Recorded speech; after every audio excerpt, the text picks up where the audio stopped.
আসসালামু আলাইকুম। আজ আমাদের জন্য একটা দুঃখময় দিন। আমাদের আজ দুইটা ফ্রেন্ডকে বাংলাদেশে পাঠিয়ে দিছে। আমরা একসাথে লিবিয়া হয়ে ইটালি আসছি। তো এত কষ্ট করার পরেও তারা ইটালিতে থাকতে পারে নাই। আপনার ইটালিতে আসার পরে তারা একটা ক্যাম্পে পড়ে সিসিলিয়াতে। ওই ক্যাম্পটা তেমন ভালো ছিল না। তাদেরকে খুব দ্রুত আসার কিছুদিনের মাঝে 2 থেকে 3 দিনের মাঝে কমিশন দিয়ে দেয়। কমিশন দেওয়ার পরে তারা নেগেটিভ হয়।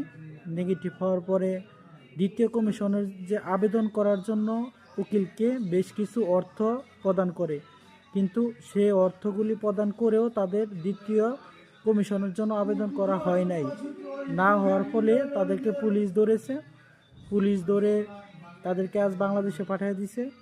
এটা আমাদের কাছে অনেক দুঃখজনক ব্যাপার, কারণ তারা অনেক কষ্ট করে আসছে। অনেক ফ্যামিলিতে তাদের অনেক প্রবলেম থাকার পরেও তারা ইটালিতে আসছে একটা সুন্দর জীবনের জন্য, কিন্তু তাদের ভাগ্যে হয়তো সে দিনটা নাই, বা ইটালির রিজিক বলতে একটা কিছু, এই রিজিকটা তাদের ভাগ্যে নাই। এই জন্য বলতেছি, আপনারা যারা অবৈধভাবে আসেন, আমি নিজেও একজন অবৈধ, আমারও কোনো ডকুমেন্ট হয় নাই। আপনারা যারা অবৈধ পথে আসছেন ইটালিতে, অনেক কষ্ট করে আসছেন।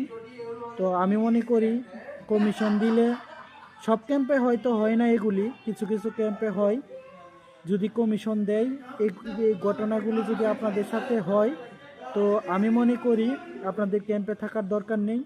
আপনাদের যার যে আত্মীয় স্বজন আছে সেখানে চলে যাবেন, বা ক্যাম্পে থেকে বের হয়ে কোনো এক জায়গায় বাসা ভাড়া নিয়ে থাকবেন। তারপরে ক্যাম্পে থাকার দরকার নেই। তো আপনাদের ইচ্ছা। এখন আমার বন্ধুদের কাহিনীটা শেয়ার করলাম আপনাদের সাথে। ভালো থাকবেন। আসসালামু আলাইকুম।